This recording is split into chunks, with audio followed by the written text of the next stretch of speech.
My father bought our house in 1962. He was 24 years old. He worked at the plant. No college degree, just a high school diploma and a firm handshake. The house cost $17,000. He put down $1,500, signed the papers, and that was that. We had a home. 3 bedrooms, a backyard with a chain link fence, and a garage where he kept his Chevrolet Impala that he bought new for $2,800. My mother did not work. She did not need to. 1 man, 1 salary, 1 family, all taken care of. That was not unusual. That was just America.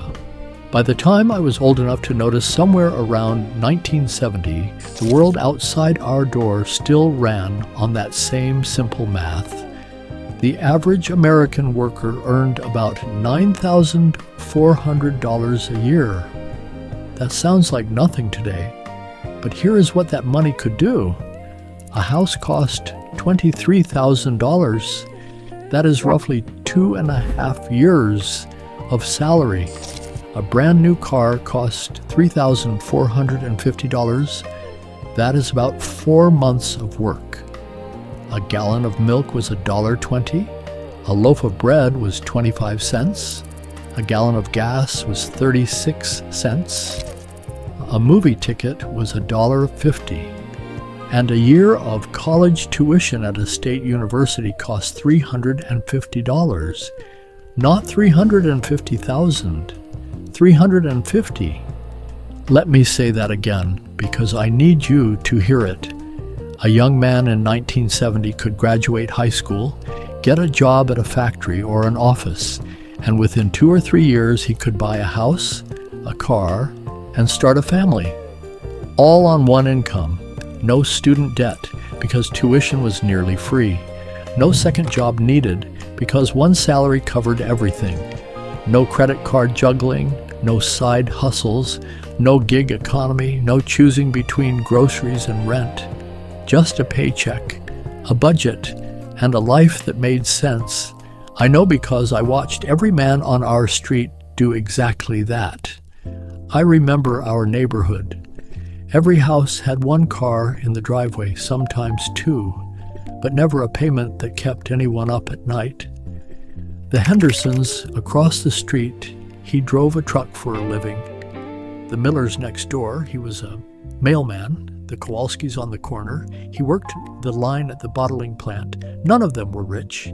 Every single one of them owned their home.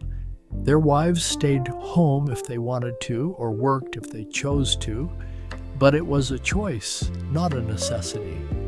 On Saturday mornings, the dads would be out washing their cars or mowing the lawn, and you could hear the whole neighborhood alive with the sound of people who were not worried about money, because money, while never abundant, was enough. The mortgage payment on a typical house in 1970 was about $130 a month. That was on a 30-year fixed rate at around 7.5%. It sounds high, but the house only cost $23,000, so the payments stayed manageable. Today, the average American home costs $412,000. The average salary is about $60,000. That is nearly 7 years of income just for the house. In 1970, it was 2.5.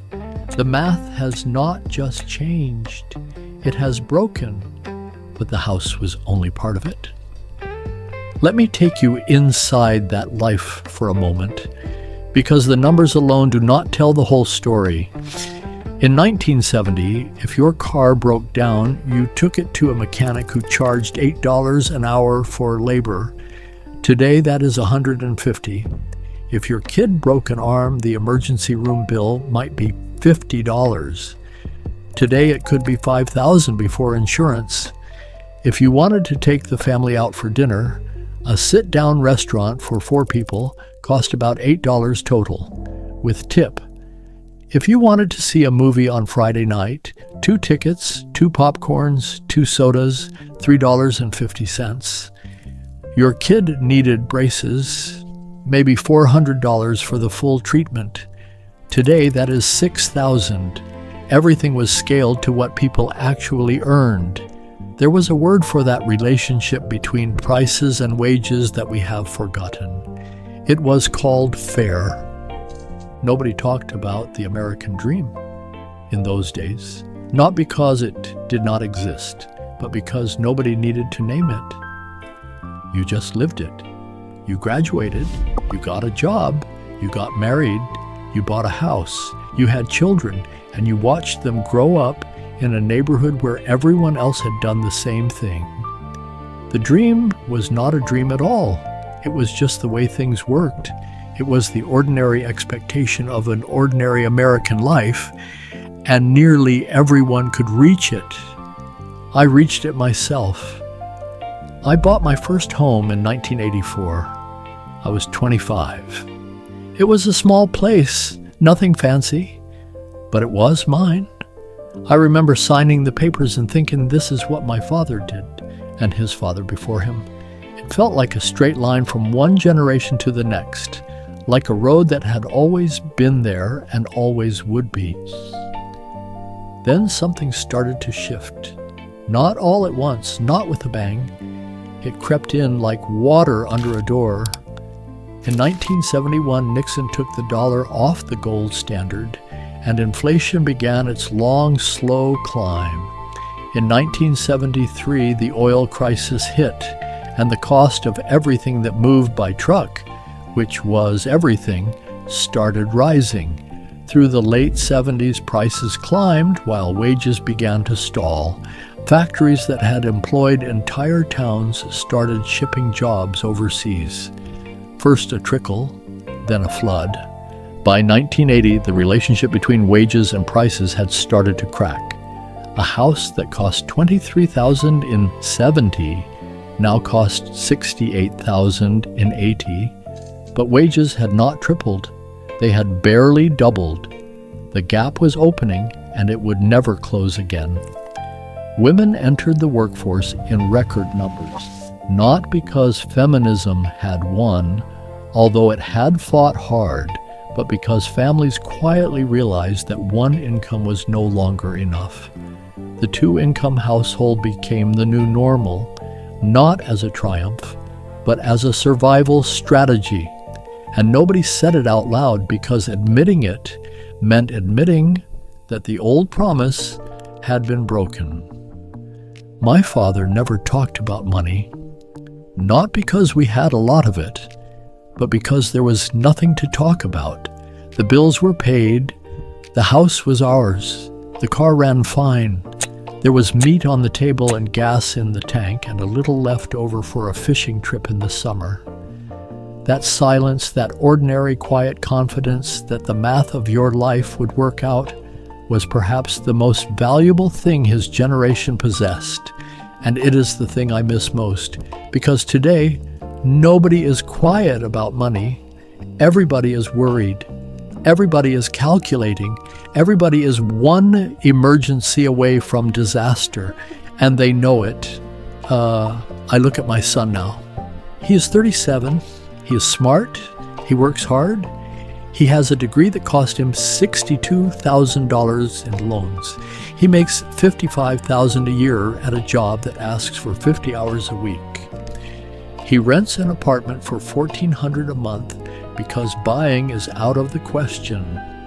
The average home in his city costs $430,000. He would need to save for 9 years, spending nothing else just to cover the down payment. He does not wash a car in the driveway on Saturday mornings. He does not have a driveway. He parks on the street when he can find a spot.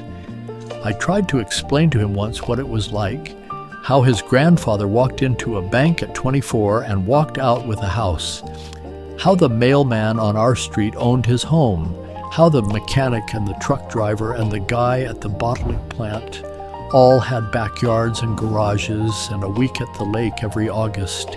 He looked at me like I was describing another planet, and I realized I was. The distance between my father's America and my son's America is not measured in years. It is measured in what a life could buy. My father could buy a future. My son is renting the present.